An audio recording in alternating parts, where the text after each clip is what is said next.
Hi guys, thank you all for tuning into Big Mama Story Time. Story time! Don't forget to like, subscribe, share, comment to my page. Here we go. Hi guys, thank you all for tuning into Big Mama Story Time on today. Today I will be reading to you guys a Disney animal stories out of the storybook collection. All right, guys, let's get into this. Last one we read was the Aristocats, the best place to be. The last will be the Lion King 2, Simba's Pride. The circle is complete. All right, guys, let's get into this one. This is the last book in here. We are in the last book, guys. All right.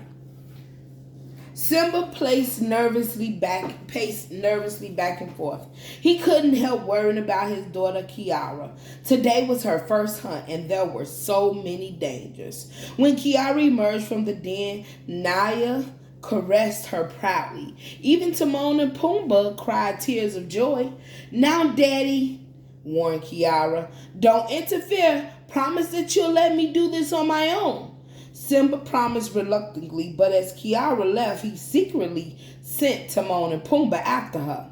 The outsiders were watching, waiting for a chance to avenge Scar. He couldn't take any chances with his daughter. In the plains, Kiara was frustrated. The animals always seemed to hear her coming.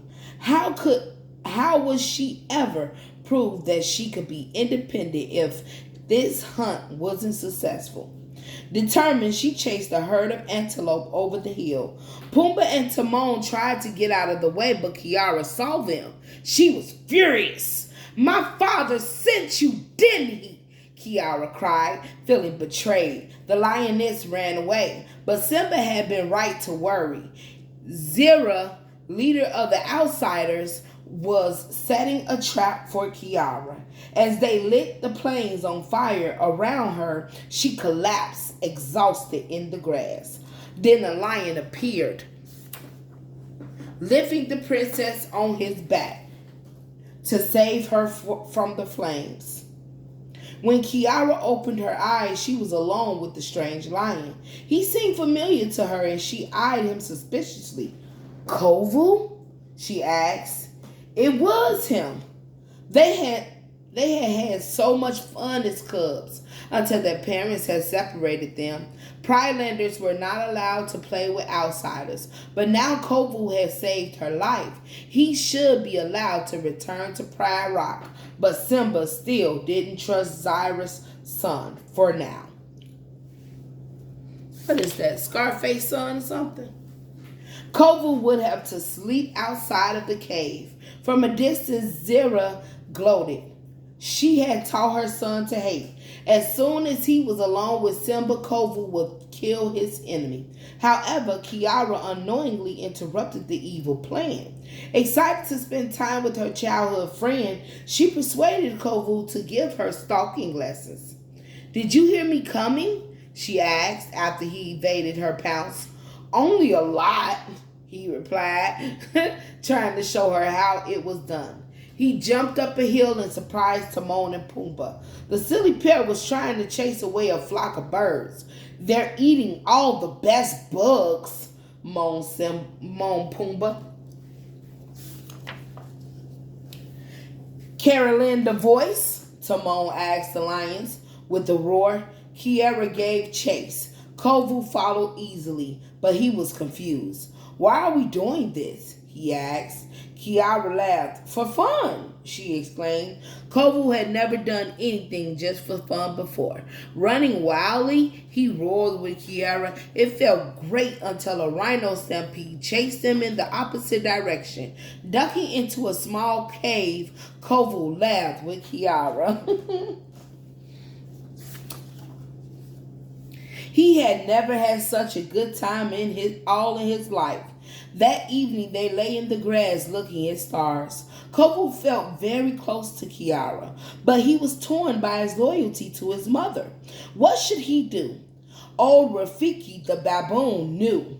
leading the lions to a romantic place he called a pendi. He showed them what was in their own hearts. Kovu and Kiara had fallen in love. Even Simba recognized the change in Kovu. That night, he let him sleep in the cave. I want to talk to you, Simba told Kovu the next day. As they went for a walk, the Lion King told Kovu the truth about Scar. Kovu couldn't believe how wrong he'd been. Determined to set things right, Kovu looked with admiration at Simba. Then suddenly, Zira and her followers appeared.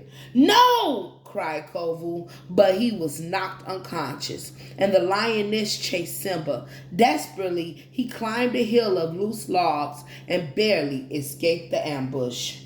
He gonna feel like that was a setup.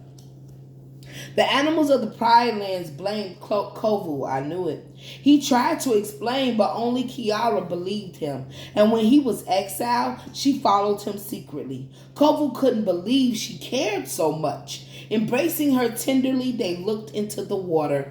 Their reflections merged as one. "We have to go back," said Kiara quietly. "We have to stop the fighting." Kovu knew she was right. They returned to find the battle about to begin. Y'all hurry up and get in there before they started. "Stop!" cried Kiara. "Don't you see that we are one pride? We should stand together, not apart." Simba looked at Kovu and his daughter. He could see their love. Even Zira's followers chose peace over fighting. But Zira would not give up. In the struggle, she fell into the raging river. With her, the hate was swept away, and a new place, settled over Pride Rock. Nala and Simba warmly welcomed the new lioness into the pride, and they all rejoiced as Rafiki blessed the union of Kiara and Kovu. Oh, I like that. What a good way to end the book, guys. That is The Lion King 3, Simba's Pride. The circle, it continues. All right, guys. That was Disney's Animal Stories. Thank you all for tuning in to Big Mama Story Time. If you like that book, please don't forget to hit that like button. Subscribe and share my page if you haven't done so already. All right, guys. Bye.